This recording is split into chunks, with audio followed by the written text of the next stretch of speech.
ini jahar, ini kopi, ini siri. Abah bilang yang keempat ini siru siri. Ciri khas pendidikan Abah Anom itu adalah praktek. Assalamualaikum warahmatullahi wabarakatuh. Alhamdulillah wassalatu wassalamu ala rasulillah wa ala alihi wa sahbihi wa mawala. Apa kabar Sobat EK News? Mudah-mudahan semuanya dalam keadaan cager bager lahir batin. Alhamdulillah dalam suasana pagi yang berbahagia ini TK News sedang berada di kampungnya Syekh Kuro, Kerawang. Kita saat ini sedang berada di pondok pesantren binaan dari Bapak Ustadz Haji Anding Mujahidin MAG. Beliau ini adalah salah seorang ikhwan, murid pengeras Abah Anom. Mudah-mudahan nanti kita bisa belajar nih dari pengalaman dan perjuangan beliau bagaimana berdakwah TKN di kampungnya Syekh Kuro. Assalamualaikum Ustadz. Waalaikumsalam warahmatullahi wabarakatuh. Sehat Ustadz? Alhamdulillah. Deg-degan juga ini. Kedatangan orang-orang tasawuf Jakarta. Justru kita kesini mau belajar Ustadz. Mudah-mudahan bisa banyak inspirasi dari Ustadz nih yang banyak pengalamannya. Tadi kita sebelum kesini sempat lewatin SDT Al-Kifah, terus TKIT At-Taqwa. Nah, dengar-dengar nih Ustadz, itu Ustadz juga dulu ngebangun. Kalau boleh cerita gimana dulu Ustadz? Pengalaman. Jadi yang saya kan dulu lama ya di pesantren, terus masuk ke sini ke kampung, ada tokoh masyarakat mengajak untuk mengelola yayasan gitu.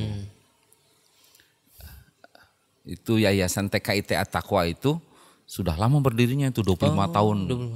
Sebelum SD. Kemudian ada niat kita bikin SD dan alhamdulillah Allah kabulkan tuh keinginan kita. Jadi tanpa banyak uang tapi jadi juga tuh SD. Tahun berapa tuh Ustadz? 2012 kalau nggak salah ya. 2012. Itu awal ngebangun ya? Awal fondasi ngebangun. Dari awal Jadi, pisan. Ceritanya kan saya ngajar di LBIK Jakarta. Oh LBIK Jakarta. Ada murid ngasih zakat, zakat mal, perhiasan. Lumayan kalau untuk sendiri sih dapat 2 motor itu 25 juta. 25 juta. Tapi saya nanya sama muzakinya itu, Bu, boleh nggak kita bikin sekolah dengan zakat ini? Boleh gitu. Jadi yang 25 juta itu dibuat untuk bikin pondasi. Ya, alhamdulillah selesai pondasi, selesai juga.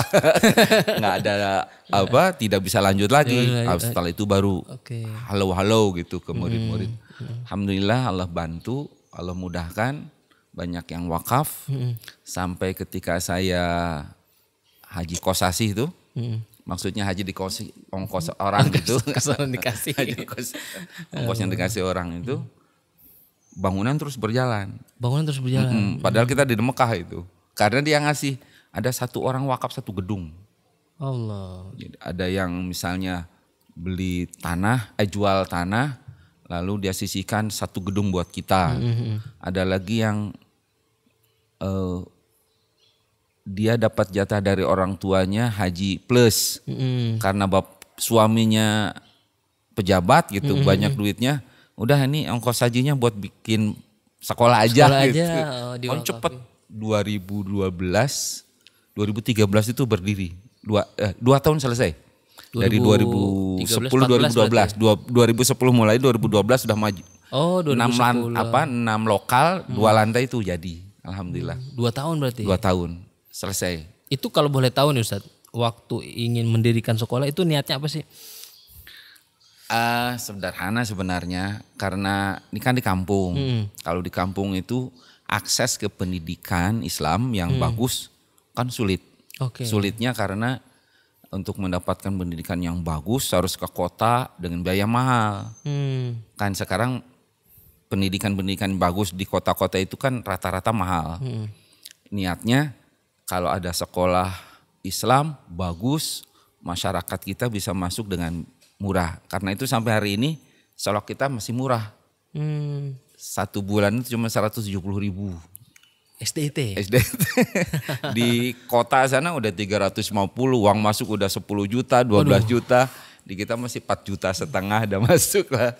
Karena memang niatnya untuk membantu dan Allah mudahkan itu. Membangun SDM warga di Kerawang khususnya. Insya Allah. Kalau ada pengalaman yang saya yakin ini doa Abah.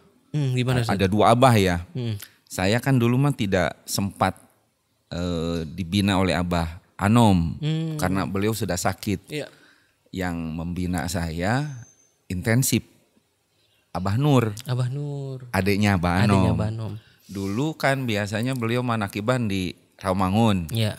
Saya juga kadang-kadang diminta gitu untuk khidmat ilmiah. Nah saya pikir sebelum Abah ke Bandung belok dulu ke Karawang gitu. Jadi sebelum ke Bandung tuh sebulan sekali itu mampir ke Karawang. Di Karawang itu Abah bina Riyado teman-teman dari Karawang. Jadi rumah saya jadi markas Riyado. Markas Riyado. Sekerawang tuh orang-orang dari Karawang mana-mana itu kalau mau Riyado ya ke rumah saya. Ada Abah. Abah Nur yang ngebina langsung. Jadi konsultasi ke Abah. Nanti Inding catatin doanya gitu. Sampai sekarang masih nyimpen doa-doanya gitu. Kalau boleh tahu model pembinaan Abah Nur Anom seperti apa Ustaz? Khususnya di samping manakib ya. Jadi Riyado. Misalnya Bah mau Riyado, saya aja sama dulu. Walaupun maaf disebut kampung sini kan Ustadz kampung gitu. Pertama Riyado mah tetap mandi tobat. Mandi tobat. Dan alhamdulillah sama 2 tahun nggak kelar-kelar itu mandi tobatnya. Setiap hari? Iyalah. Kan mandi tobat itu 40 hari. Tapi kalau kesiangan kan balik lagi ke 1 gitu. Saya itu 2 tahun itu kadang nggak lulus. Jadi lulusnya itu diberi kemudahan oleh Allah lewat teman-teman tetangga yang mantan pemabok, mantan penjudi. Itu ikut Riyado juga? Ikut, karena ada Abah Nur, bukan aura saya, bukan. Iya. Abah Nur yang Abah narik ya. Itu pada datang belajar tasawuf sama Abah Nur. Ayo Riyado Bah, tah, Ding, barang jangan Ding gitu. Kan nginep di rumah. Bangunin saya yang bangunin, mimpin sholat saya, pikir saya. 40 hari tamat akhirnya. Saya itu cerita ke Abah Nur itu. Jadi kalau 2 tahun tuh sendirian mah gagal terus. Tapi begitu ada temennya. Nah, jadi itu sinergi jamaah. Jadi ketika saya bilang, Bah lulus Bah, alhamdulillah Bah. Siapa dibalik cina gitu. Batur mah ustad mau murid, iya mah murid mau ustad. Jadi dibalik. Tapi alhamdulillah dimudahkan. Kalau boleh tahu pengalaman dengan Abah Nur Anom selain membina Riyado, kemudian bareng teman-teman juga yang mantan yang akhirnya balik lagi ke jalan yang diridhoi Allah lah kira-kira gitu. Itu ada nggak pembekalan khusus nih yang sampai sekarang justru membekas gitu? Ya itu Riyado itu, karena kalau Riyado kan lebih umum ya, sangat umum lah gitu. Jadi ketika kita berhadapan dengan banyak persoalan, Riyado yang mengukuhkan kita, menguatkan kita. Yang saya ingat banget nih, ini membangun SD tanpa uang itu, saya masih sedang ngabeti itu. Saya hitung-hitung. Ngabeti apa Ustaz? Ngabeti itu tidak makan yang bernyawa, tidak makan nasi, tidak makan daging-dagingan gitu ya. Ayam, daging-dagingan, tidak nasi dan tidak bernyawa. Ikan, daging sama nasi, 3 aja. Yang lainnya makan ya. Telur makan ya? Abah membolehkan karena itu bedanya kita dengan yang lain. Jadi ini kan kaitannya dengan energi, supaya kita punya energi beribadah. Hebatnya pangarsa Abah Anom dan Abah Sepuh itu, kita bertorekoh tidak meninggalkan dunia. Ini yang tidak meninggalkan dunia. Tidak meninggalkan dunia. Enggak ada cerita meninggalkan dunia. Semua Riyado. Dari mandi taubat, selesai mandi taubat, pagi kerja lagi kita. Harus kerja lagi. Ngabeti tetap, bahkan ketika Riyado Jaya Sampurna. Apa lagi Ustaz? Jaya Sampurna itu. Kayak nama rokok ya? Itu Jaya itu. Jaya. Jaya Sampurna itu kalau gak salah ya, tidak tidur Senin Kemis. Kalau gak salah 20 Senin 20 Kemis tuh. 20 Senin, 20 jam, Kamis. bukan 12 jam. Kan kalau yang biasa itu misalnya doa Siti Maryam malam Jumat saja dari habis maghrib sampai subuh. Kalau Jaya Sampurna itu dari subuh ke subuh. Puasa dari subuh ke subuh. Bukan, tidak tidur. Untuk zikir aja Untuk gitu. zikir aja. Menahan akan melawan nafsu tidur. Itu tidak harus dan bukan tidak harus, tidak boleh meninggalkan pekerjaan. Saya ngajar di Jakarta, kan bolak-balik Karawang Jakarta itu. Gak boleh. Jaya Sampurna tuh melek lagi melek. Bandung gila lagi, maaf bahasanya gila lagi itu. Kalau lagi ziarah Wali Songo itu mereka pada Jaya Sampurna itu. Artinya ketika sedang ziarah Wali Songo, mereka nggak tidur, benar-benar nggak tidur. Dua kalau berpapasan dengan Senin dan Kamis itu melawan, mengalahkan, mengontrol nafsu tidur. Jadi ketika bangun sekolah itu saya diizinkan Abah lanjut tidak makan nasi, tidak makan daging, tidak makan Abah Nur Anom yang tidak makan ikan. Berapa lama Ustaz?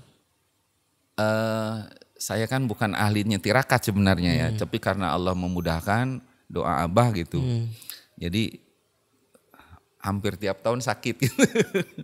Karena capek kan, aktif, capek, makan asupan kurang.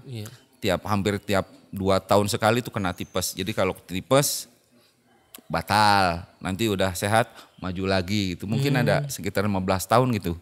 Tapi nyambung, putus sambung gitu.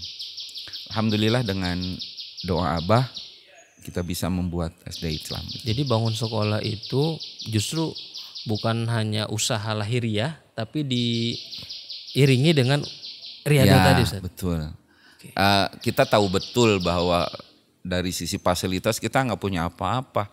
Orang-orang sini tahu saya bukan orang berada, bukan. Keluarga saya keluarga sederhana. Jadi ketika kita bikin sekolah itu emang bisa-bisa gitu. Emang bisa jadi. Saya cerita, kan yang kerja cuma 4 orang. Disamperin sama orang sini. Mau bikin apaan? Sekolahan, berapa lantai? 2. Yang kerja 4. 6 tahun juga gak kelar-kelar gitu.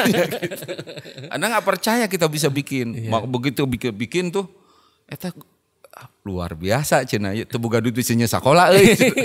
Padahal doa Abah ya. Kita nggak punya apa-apa. Abah yang mendoakan. Dan saya jadi ingat itu ada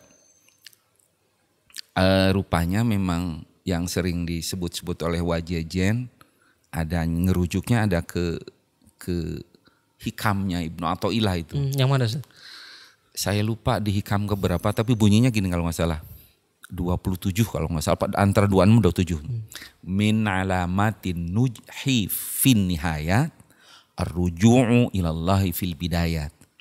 Salah satu tanda kesuksesan di akhir itu adalah kembali ke Allah di awal. Nah, ini yang terasa benar di tasawuf kita, di thariqah kita itu. Segalanya enggak boleh ada klaim, ada kekuatan kita, ada klaim, ada energi kita. Kita nggak punya apa-apa.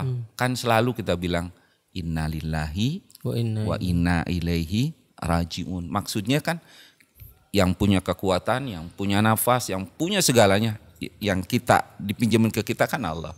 Dan kita kembali ke Allah dalam arti mengandalkan kekuatan Allah, menyandarkan kekuatan kita kepada kekuatan Allah. Itu yang dari awal kita zikir ilahi anta maksudi warito qamatlubi, itu saya kira itu maksudnya. Untuk memperkuat akidah.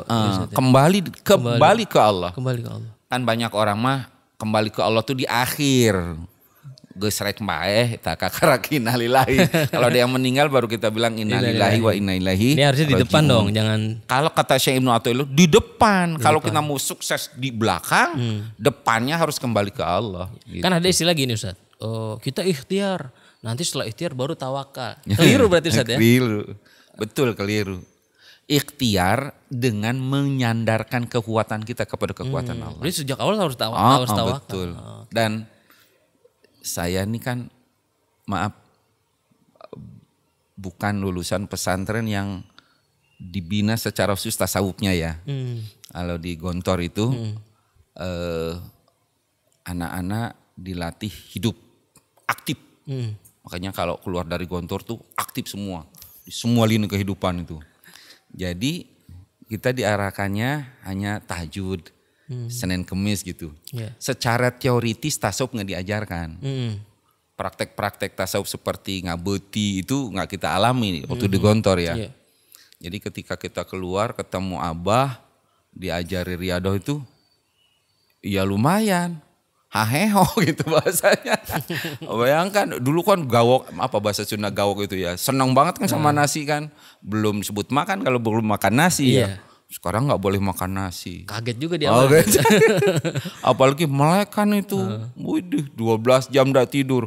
Tambah lagi 24 jam gak tidur. Itu bukan gak tidur sambil nganggur ya.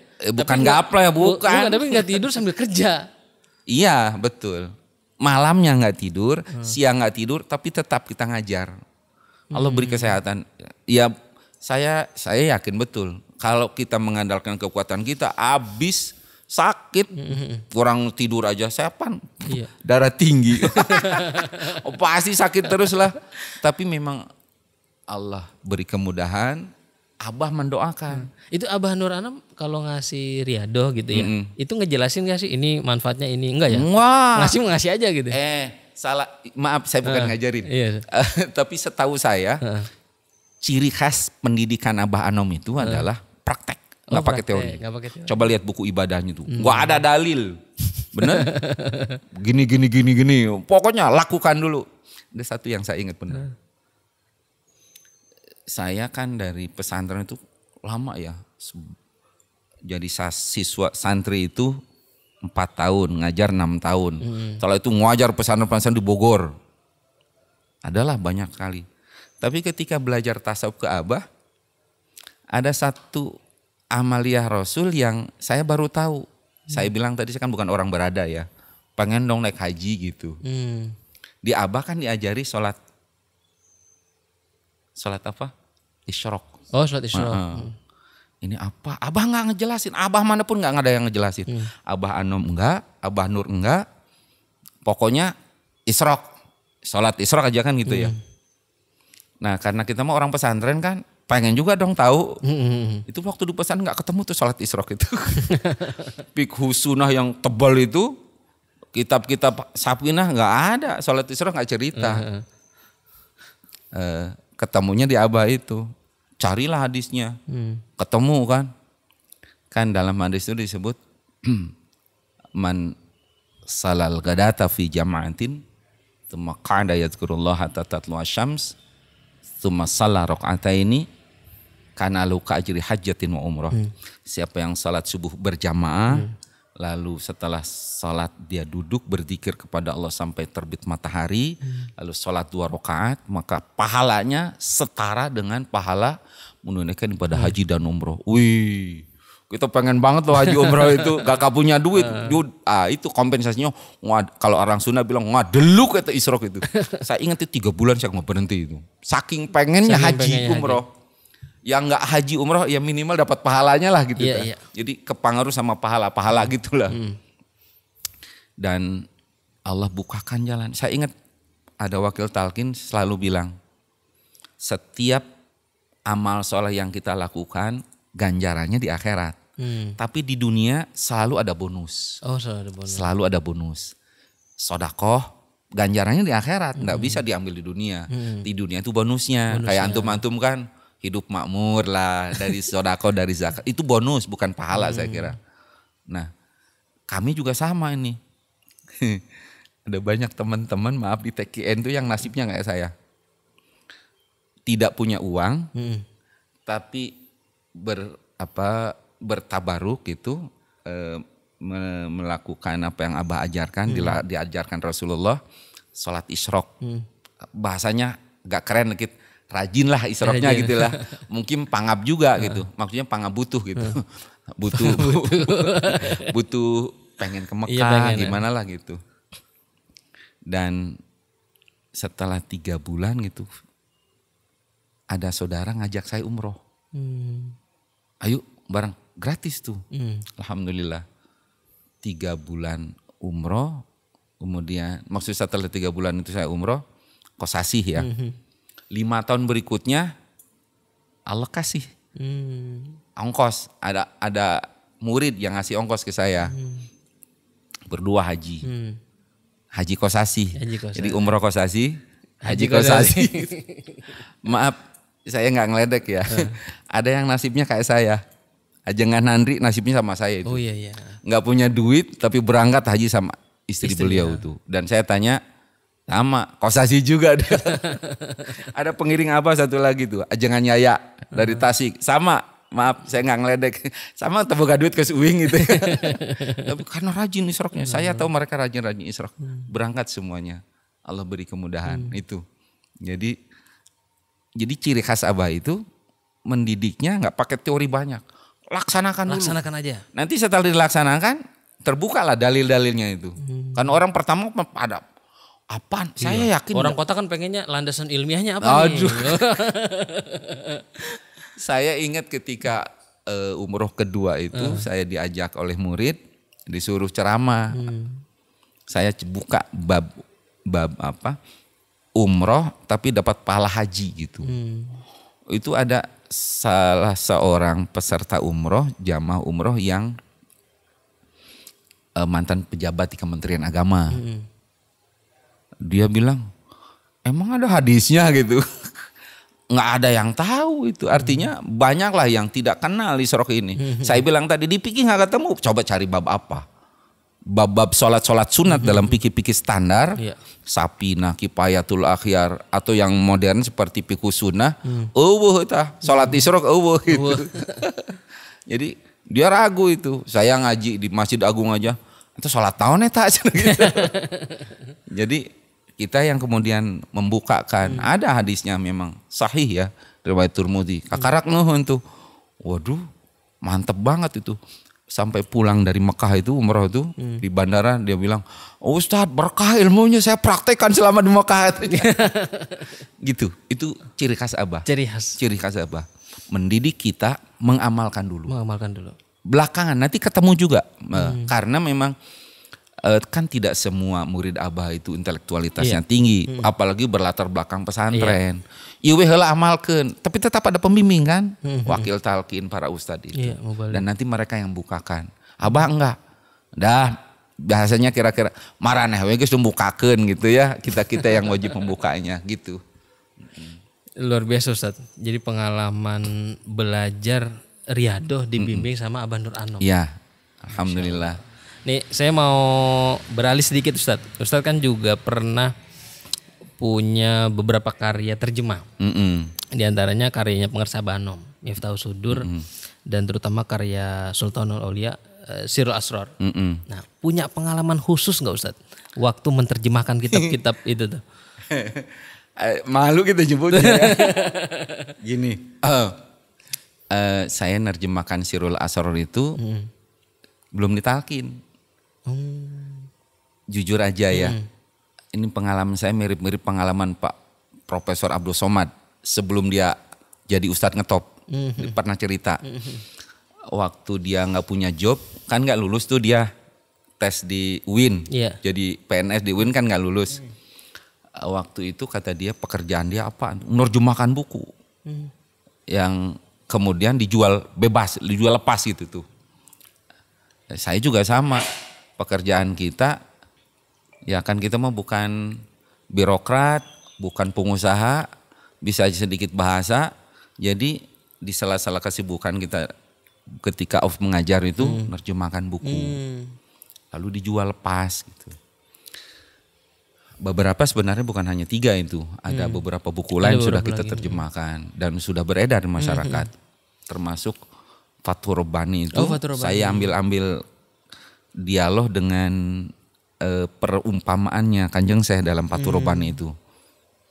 Lah, satu ketika tetangga saya pulang dari Mesir. Dia bawa banyak kitab. Saya diajak ke rumahnya. Mau lihat kitab?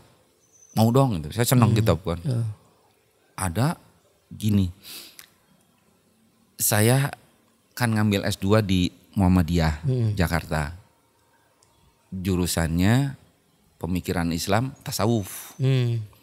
tesis saya waktu itu judulnya sama, Sirul Asror. Oh, Sirul Asror. Tapi karangan Syekh Yusuf Makassar. Hmm. Belum masuk tarekat, belum, Iya. belum. Kemudian begitu lihat kitab dia, ada Sirul Asror. Tapi yang bawahnya Syekh Abdul Qadir Al-Jailani.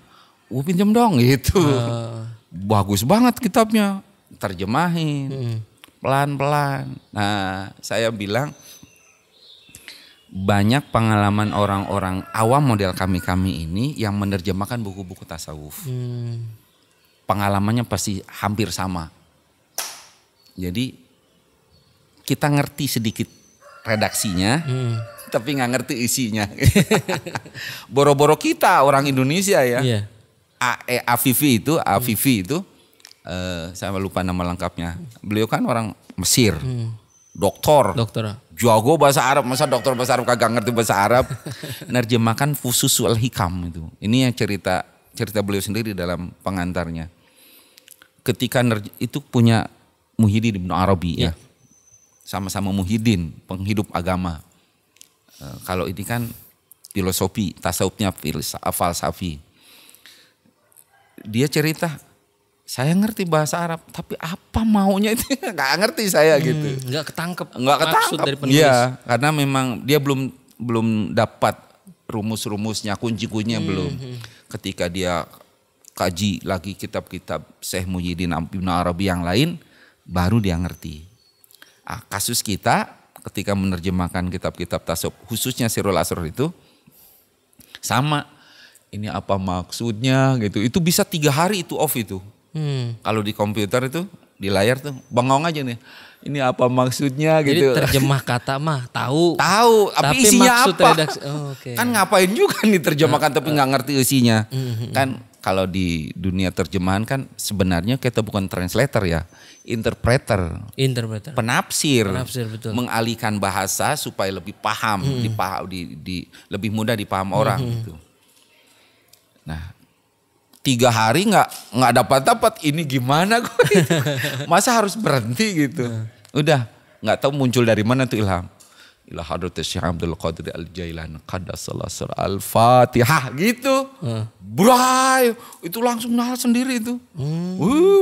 Gitu. Izin dulu sama yang kayaknya memang harus bilang sama yang punya. Sama yang punya. Di Serambi, penerbit Serambi yang di Kemang itu. Kan kita juga sering jual buku ke situ. Ketemu sama penerjemah, saya cerita begitu, dia bilang, oh sama aja Ustaz katanya. Dia juga sama menerjemahkan buku-buku tasawuf kan, Ibnu Athaillah banyak terjemahkan oleh Serambi itu. Ya, kita juga sama, kalau sudah memtok begitu, Al-Fatihah. Gitu. Ilmu alif Alkitab. Ilmu alif Alkitab gitu. Jadi alhamdulillah selesai itu. Itu menjadi media saya jadi murid Abah. Oke. Sirul Asror itu selesai. Saya sempat ngajarkan, belum masuk tarekat belum. Udah ngajar Sirul Asror. Namanya Ustadz kan di kampung itu ya. Ilmu itu lebih melekat kalau diajarkan. Ada teman ikhwan TKN yang senior. Jago-jago zikirnya, kopinya kuat-kuat. Saya bilang, ini punya Kanjeng saya. Pokoknya kalau disebut Kanjeng saya pasti tertarik.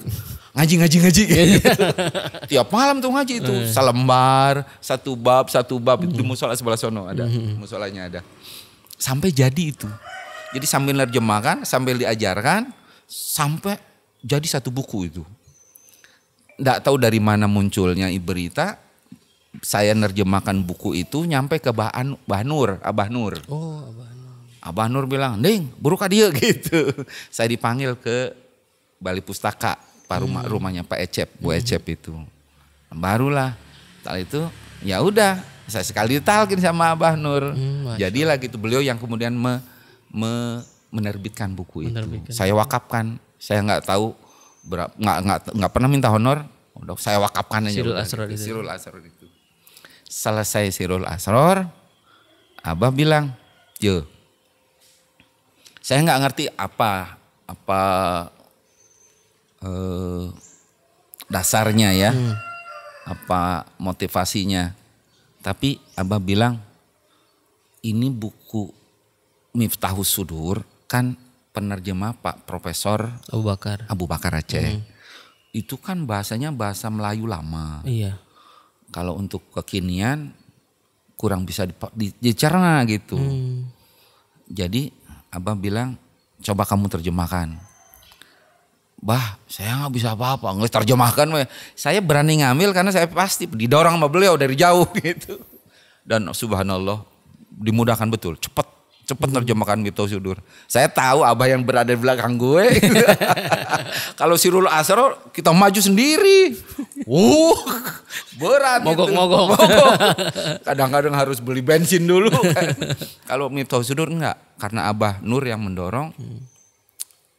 Alhamdulillah bisa lebih cepat. Dan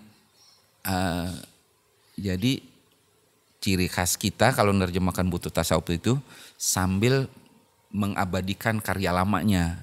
Ini selalu 2. Arabnya saya ketik ulang. Rapih banget. Udah berharokat.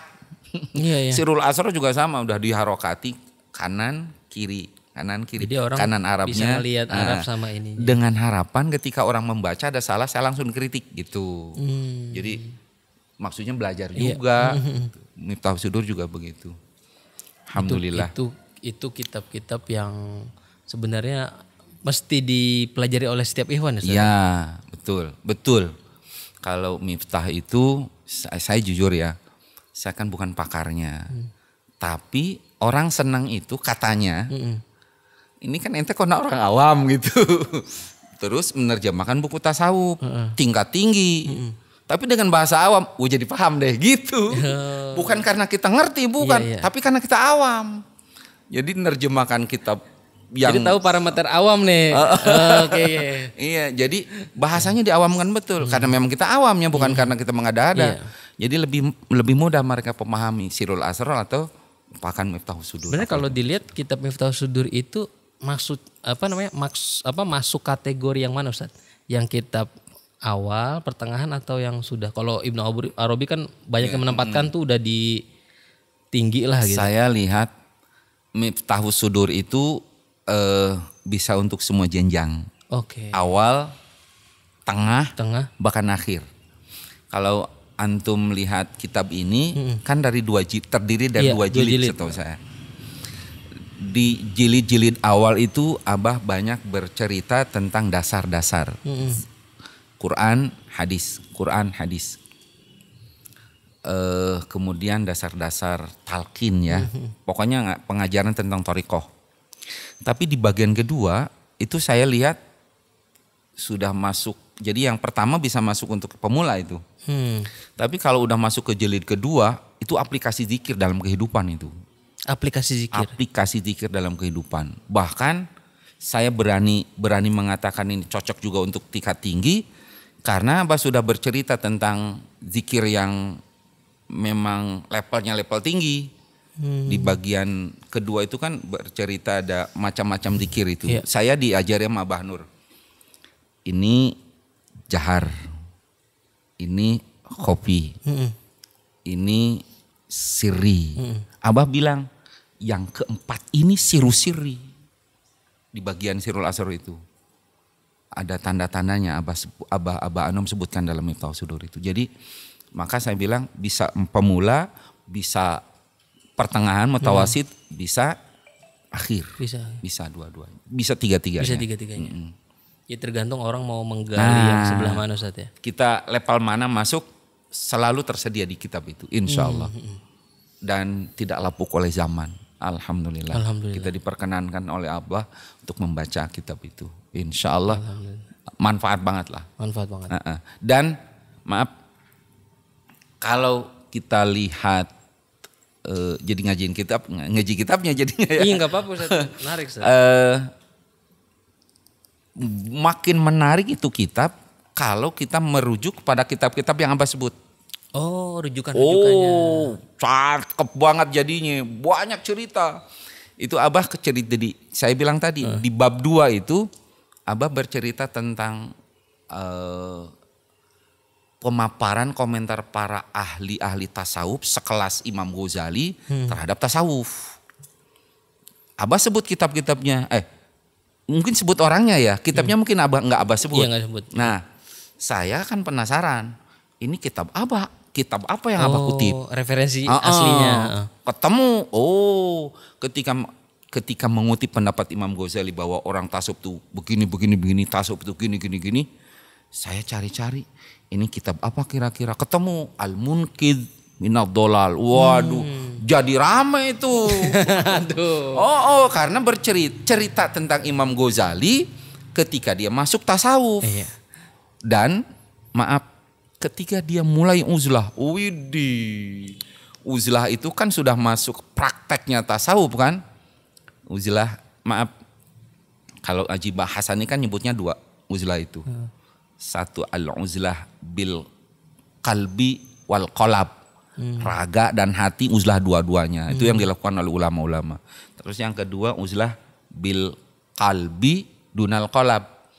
Hatinya aja yang kita bisa lakukan kan yang terakhir nih. Iya. Kita bisa berada dalam kerumunan banyak orang tapi qalbu kita uzlah hanya berteraput kepada Allah. Dicontohkan oleh Sayyidah Rabi'ah Al-Adawiyah itu. Ragaku bersama dengan temanku, tapi kekasih hatiku hanya ada dalam kolbuku. Gitu, dalam fuad. Jadi kalau Imam Ghazali nggak ngambil yang kedua, yang pertama dia. Yang dua-duanya. Kolbu dan kolab. Padahal dia adalah guru besar Madrasah Nizamiyah. Universitasnya lah waktu itu. Rektornya Imamul Haramain kalau nggak salah itu. Dia banyak murid, banyak ngajar, harus uzlah. Iya. Apa bahasa gitu? Pak Jojot itu. Kakinya tuh dibenyeng ke sini, benyeng ke sana kalau orang Sunda ya. Tarik sana, tarik sini sampai dia sakit. Setelah sakit, kemudian akhirnya pelan-pelan tinggalkan ngajar lalu uzlah. Hebatnya dari uzlah itu dia dapat itu. Ihya Ulumuddin itu diyakini sebagai hasil dari uzlah itu. Dan bukan hanya itu. 104 kitab dia tulis. Padahal umurnya cuma 54 tahun. Masya Allah. Hasil uzlah tuh. Gitu. Jadi ceritanya jadi menarik ketika merujuk kepada kitab aslinya. Itu pintarnya Abah. Cuman disebutnya kutipannya aja. Ini bilang begini. Lah kan muridnya bilang, ini ada di kitab apa nih? Apa sih gitu. Jadi menarik kitab itu kalau merujuk pada kitab-kitab yang Abah sebut. Jadi Abah tuh sebenarnya walaupun isinya tipis, tapi kalau orang mau nyelam, dia nemuin dunia yang lebih luas lagi. Itu yang saya maksud. Mengapa kitab ini cocok untuk level manapun tasawuf. Insyaallah. Terima kasih banyak nih Ustadz Anding sudah berbagi di podcast tasawuf. Mudah-mudahan semua yang Ustadz Anding bangun, rintis, mulai dari sekolah, pesantren, majelis juga, semuanya ini bisa berkembang sesuai harapan, mendapatkan sama-sama guru kita bersama Pengarsa Banom. Terima kasih banyak Ustadz Anding. Afwan. Mudah-mudahan ini jadi keberkahan Ustadz. Amin. Oke, Sobat TK News, makasih banyak nih sudah menyaksikan dan mendengarkan podcast Tasawuf. Kita jumpa lagi di Sabtu mendatang. Jangan lupa download aplikasi TK News. Terima kasih juga untuk teman-teman yang sudah mendukung dakwah digital TK News. Mudah-mudahan kita senantiasa mendapatkan keberkahan dari Allah Subhanahu wa taala. Assalamualaikum warahmatullahi wabarakatuh.